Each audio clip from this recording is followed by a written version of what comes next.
오늘 말씀은 고린도후서 12장 말씀 보겠습니다.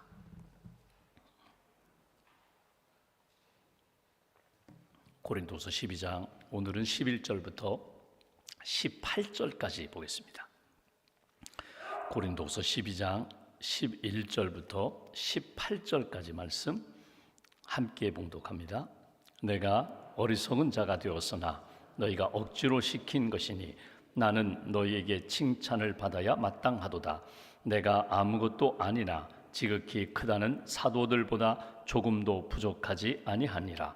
사도의 표가 된 것은 내가 너희 가운데서 모든 참음과 표적과 기사와 능력을 행한 것이라. 내 자신이 너희에게 폐를 끼치지 아니한 일밖에 다른 교회보다 부족한 것이 무엇이 있느냐? 너희는 나의 이 공평하지 못한 것을 용서하라. 보라, 내가 이제 세 번째 너희에게 가기를 준비하였으나 너희에게 폐를 끼치지 아니하리라. 내가 구하는 것은 너희의 재물이 아니요 오직 너희니라. 어린 아이가 부모를 위하여 재물을 저축하는 것이 아니요 부모가 어린 아이를 위하여 하느니라.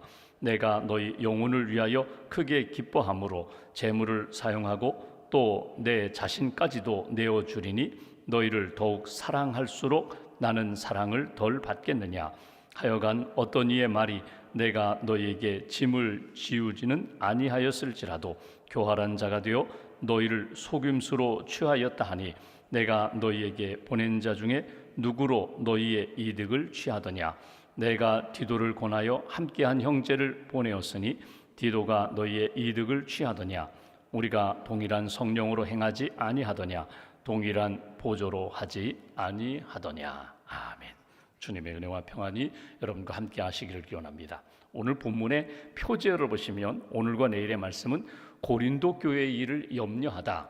바울이 이제 고린도후서를 마무리하면서 고린도 교회에 대한 속마음을 이렇게 털어놓는 그런 장면을 보게 됩니다. 오늘 말씀은 그냥 그 글귀 자체만 읽으면 이게 무슨 이야기인지, 내가 어리석다, 너희들이 강제로 나를 이렇게 만들었다, 뭐 이런 이야기가 사실 이해가 잘 안 됩니다. 그런데 하나 중심적인 단어를 붙잡고 말씀을 이렇게 접근해 보면은 아주 쉽게 풀립니다. 그 단어가 무엇인가 하면 사랑이라는 단어입니다. 사랑 때문에 내가 여기까지 왔다. 사랑 때문에 내가 바보가 되었고, 사랑 때문에 헌신하고, 이 편지 쓰는 것도 결국 사랑 때문에 편지 쓰는 것이다. 연애 편지라는 것입니다. 교회를 사랑하고 성도를 사랑하고 심지어 나를 비난하는 사람들까지도 나는 하나님의 사랑을 받은 자답게, 사도답게 여러분들을 사랑으로 권면합니다. 사랑 잃어버리면 아무것도 아니라는 것입니다. 사랑을 지키면서 여러분들에게 권면하니 여러분도 사랑을 회복하십시오. 하나님을 향한 사랑도 회복하시고, 사도 바울을 전에 그렇게 사랑하고 위하고 함께 섬겼던 것처럼 나를 향한 사랑도 여러분이 회복되시기를 원합니다. 그것이 오늘 본문의 가장 중요한 단어입니다. 여러분, 우리가 신앙생활을 하면서 하나님이 다 아셔요. 우리가 하나님 앞에 쉽게 말해서 일러 바치지 않아도, 고발하지 않아도 누가 나를 괴롭히는지, 내가 지금 이 일에 얼마나 힘든지, 내가 얼마나 정직하게 진실하게 신실하게 하나님 앞에 살고 있는지 하나님이 다 알고 계세요. 그런데 우리는 고백합니다. 하나님, 내 마음과 상처, 내 어려움과 이 힘든 일들 하나님 앞에 고백하고 하나님 앞에 털어놓습니다. 그러면 이상하죠. 내가 하나님은 다 아신다 이렇게 생각하고 신앙생활 하면서도 하나님 앞에 고백하면 하나님의 평안이 더 강하게 느껴져요. 하나님 앞에 이렇게 고백하면 하나님이 생각하지도 못했던 것들을 생각나게 해주시고요, 전혀 보이지 않았던 것들이 보이게 되고요, 내가 생각하지 않았던 길로 하나님이 인도하셔서 하나님이 나로 하여금 이 고난의 문제에 대한 답으로 하나님이 이렇게 피할 길을 내시는구나, 풀어주시는 역사로 내게 이렇게 응답을 주시는구나, 그런 역사를 우리가 경험하게 됩니다. 여러분, 사랑하는 사람들에게 여러분 때로는 나의 기도 제목을 이렇게 가르쳐 줄 필요가 있어요. 또 사랑한다고 고백할 필요가 있어요. 부모님이 자녀를 사랑합니다. 자녀들이 부모님을 사랑합니다. 또 형제들을 사랑합니다. 사랑하는 거 다 알지요.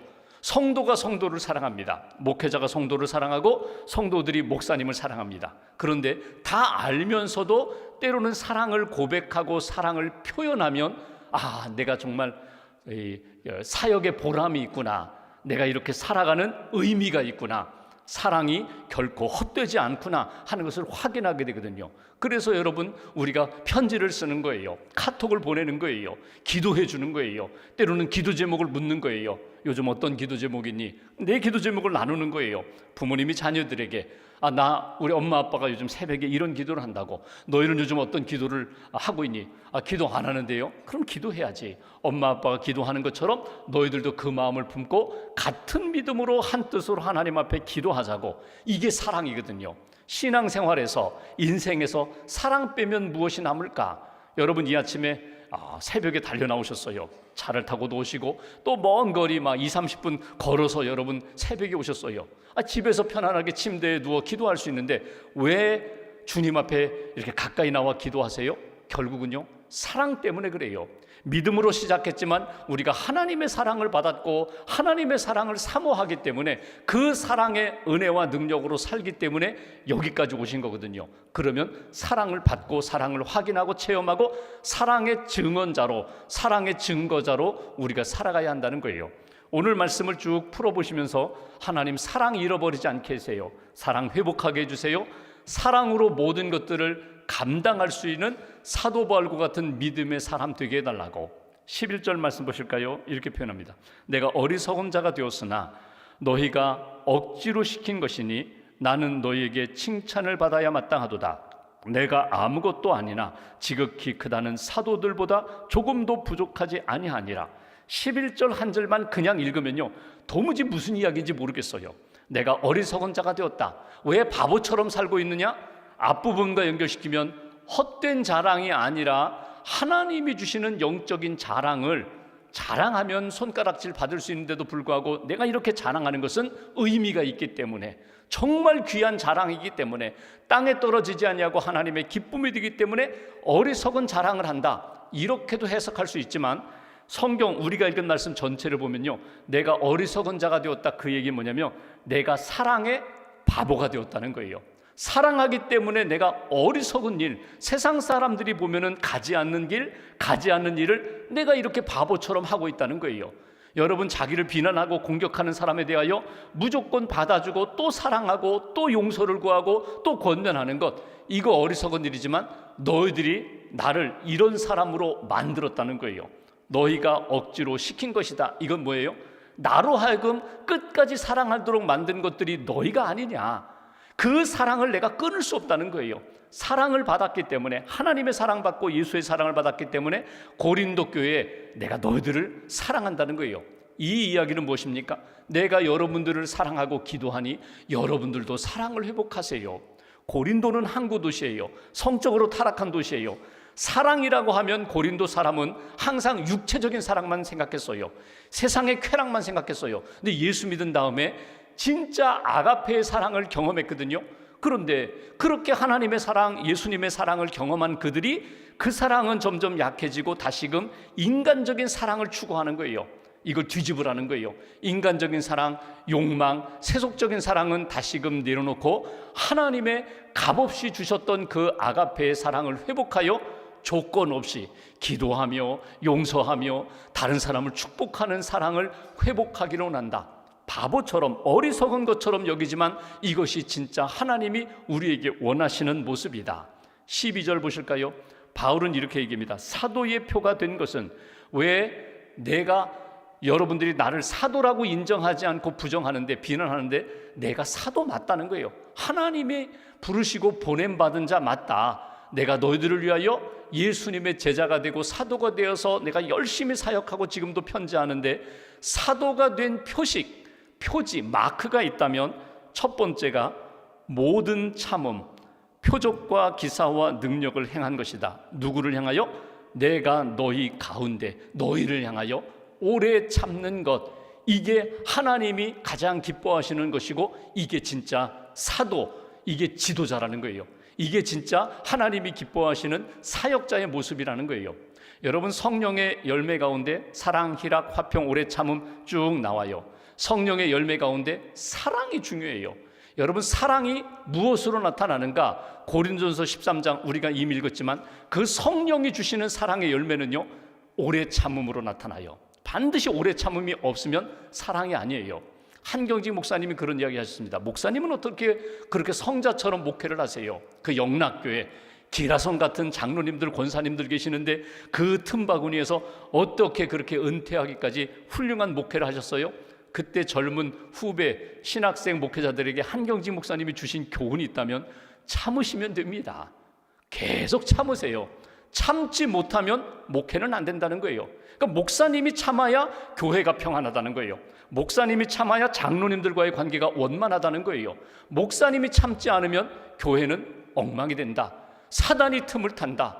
흔들리고 무너지게 된다. 이게 한경직 목사님, 우리가 존경하는 목사님이 주신 교훈이거든요. 여러분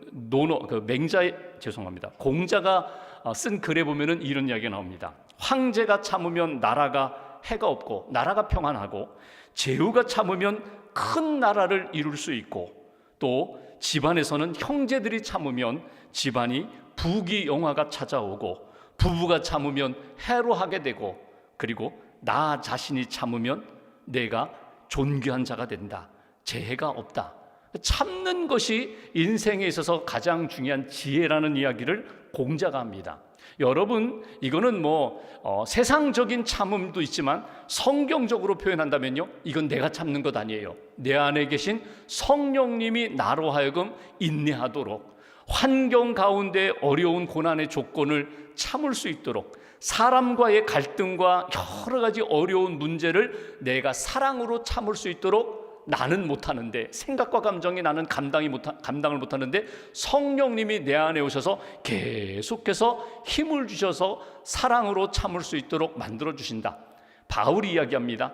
사도의 표가 있다면 제일 먼저 너희를 향하여 너희 가운데 있을 때 모든 참음에서부터 시작돼서 그 다음에는 능력과 기적, 여기 보시면 12절에 표적, 기사, 능력 행하게 된 것, 이것도 성령이 역사하신 거지만 이 능력은 하나님이 네게 주신 것이다. 참음이 없이, 인내가 없이 이 모든 것들은 세워질 수 없다. 그 얘기 뭐예요? 하나님이 주시는 영 성령님을 통하여 나도 참으니 너희들도 참아야 된다.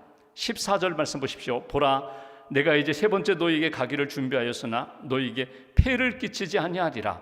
내가 구하는 것은 너희의 재물이 아니요 오직 너희니라. 어린아이가 부모를 위하여 재물을 저축하는 것이 아니요 부모가 어린아이를 위하여 하느니라. 갑자기 재물 얘기가 나와요. 세 번째 너희에게 가기를 원한다. 가서 폐를 끼치고 싶지 않다. 그 얘기 뭐냐면, 지금 바울을 공격하는 내용 중에 이런 공격이 있어요. 바울은 재물을 좋아한다. 돈을 좋아한다.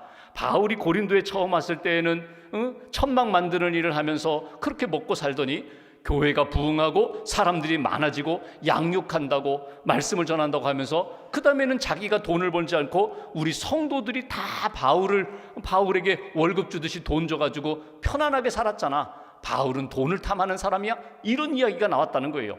바울이 하는 이야기입니다. 내가 다시금 가더라도 너희에게 도움을 받으려고 하는 것 아니다. 재물을 위해서 가는 것이 아니라, 돈 받으려고 하는 것이 아니라, 오히려 너희들에게 내가 모든 것 베풀고 나누고자 함이라. 나는 재물이 아니라 너희가 중요하다는 거예요. 너희 존재가, 너희 영혼이 중요하다는 거예요. 그러면서 이런 이야기를 합니다. 부모가 자녀를 위하여 저축하느냐, 자녀들이 부모를 위하여 저축하느냐. 당연히 아버지가 자녀들을 위하여 준비하고 잘 보살피는 것처럼 내가 아버지의 마음을 가지고 너희에게 간다. 그러니까 이런 이야기죠.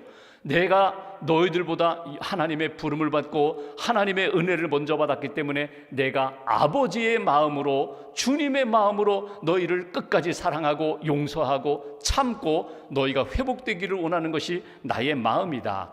15절 말씀, 내가 너희 영혼을 위하여 크게 기뻐함으로 재물을 사용하고 또 내 자신까지도 내어주리니 너희를 더욱 사랑할수록 나는 사랑을 덜 받겠느냐? 나는 끝까지 사랑하고 더 사랑하고, 그러면 너희들도 사랑하고 사랑이 회복될 거야.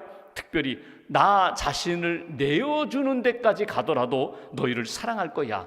희생하겠다는 거예요. 헌신하겠다는 거예요. 그러면 오늘 이 말씀을 통해서 한번 정리해 보면요, 사랑이 뭐예요? 내가 정말 주님의 은혜와 사랑을 받았고 그 사랑 안에서 주님을 사랑하고 성도를 사랑하고 가족을 사랑하고 이웃을 사랑한다면, 사랑은 나로 하여금 세상의 그 똑똑함은 내려놓고 어리석은 바보처럼 어리석은 자, 그렇게 되는 거야.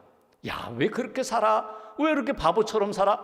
그래도 나는 주님의 사랑받았기 때문에 사랑하며 나는 그 길을 걸어간다. 또 하나, 약해지겠다는 거예요. 너희들 앞에서 나는 지극히 약해지겠다.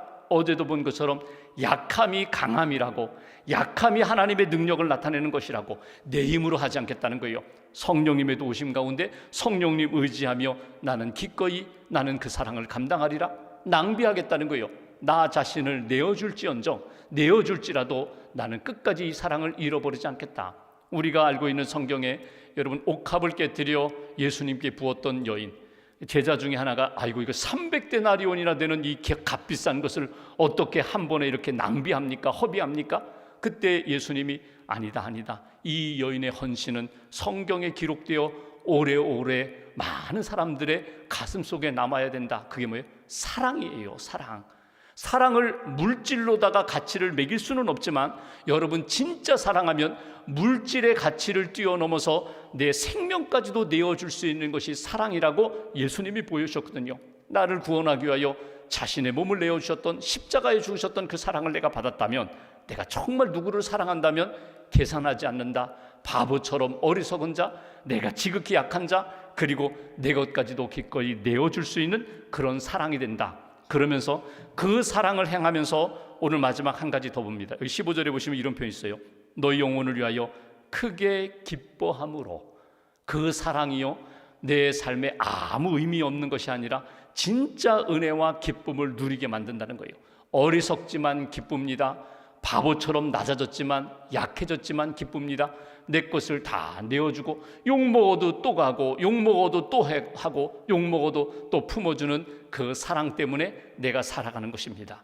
여러분 인생 살아가면서 진짜 사랑을 만나면요, 지금 내가 있는 이 모든 것들 여러분 다 뛰어넘을 수 있어요. 1967년에 스탈린 딸이 미국으로 망명을 갔어요. 스탈린이 독재자죠. 당시 소련의 냉전시대의 독재자예요. 이 소련이 딸이 한 남자와 사랑에 빠졌거든요. 사랑에 빠진 그거 보기 싫어가지고 그 남자를 강제 수용소에 보냈어요. 그러니까 딸이 막 미치는 거예요. 자기 사랑하는 사람을 결혼시키지 않으려고 아버지가 강제 수용소로 보내고 자기를 이렇게 만든 거에 대해서 결국은 막 힘들어하다가 아버지가 세상을 떠나자 그가 이제 외국을 거쳐가지고 미국으로 망명을 했어요. 망명한 다음에 자기 아버지의 잘못된 거에 대해 막 폭로하죠. 근데 그때 폭로한 내용 중에 이런 이야기가 있습니다. 내가 여기까지 올 수 있도록 내 생각을 도와주시는 분은 하나님이셨다는 이야기를 해요. 그러니까 내가 정말 견딜 수 없는 상황 가운데 그래도 견디면서 자유를 찾아서 여기까지 올 수 있도록 도우신 분은 하나님이다. 여러분 진짜 사랑을 만나면 하나님의 사랑, 하나님의 구원의 사랑을 내가 경험하게 되면요, 지금 이거 난 그냥 죽어야지, 나는 이제 떠나야지, 끝내야지 하는 상황까지도 극복할 수 있도록 하나님이 길을 열어주신다는 거예요. 여러분 상황 가운데 여러 가지 힘든 부분이 있어요. 풀리지가 않아요. 기다리고 기도하고 기대하는데도 해결되지 않아요. 낙심하지 않고 하나님이 내 모든 것 아신다, 하나님이 나를 통하여 놀라운 역사를 이루신다, 딱 믿음과 사랑과 소망의 줄을 딱 붙잡고 하나님 앞에 기도하는 거예요. 가슴을 두드리는 거예요. 그러면 반드시 사도 바울과 같은 사랑의 영성으로 여러분 다 인간적인 관계에서 풀리지 않을 수 있어요. 내가 하나님의 부름받을 때까지 나는 사랑하는데 그는 나를 사랑하지 않아요. 풀리지 않을 수 있지만 그러나 하나님은 아시고 나를 통하여 이루시고자 하는 하나님의 뜻이 반드시 있다. 꼭 믿음의 줄 붙잡으시고 사랑하며 하나님이 기뻐하시는 하나님의 사람답게 살아가는 저와 여러분 되시기를 주님의 이름으로 기원합니다. 기도하겠습니다. 말씀 붙잡고 우리가 함께 기도합니다. 오늘도 주님의 은혜와 사랑을 사모하며 엎드렸습니다. 나의 모든 것 아시는 하나님, 길을 열어주시기를 원합니다. 동행해 주시기를 원합니다. 가장 선한 역사로 합력하여 선한 길로 인도해 주실 줄 믿습니다. 믿음으로 주님께 맡깁니다. 하나님, 나의 삶의 모든 일들이 하나님의 경영이 이루어질 수 있도록, 하나님의 뜻대로 인도함 받을 수 있도록 걸음걸음 동행해 달라고, 사도 바울처럼 사랑 때문에 어리석은 자가 되고, 사랑 때문에 나 자신이 낮아지고 약해지고, 사랑 때문에 나 자신을 내어줄 정도로 그렇게 희생하고 헌신한다고 하나님이 아시고 하나님이 고린도 교회 영혼들을 회복시켜 주실 것이라고, 이 믿음을 우리에게도 허락해 달라고 말씀 붙잡고 우리 함께 기도하겠습니다.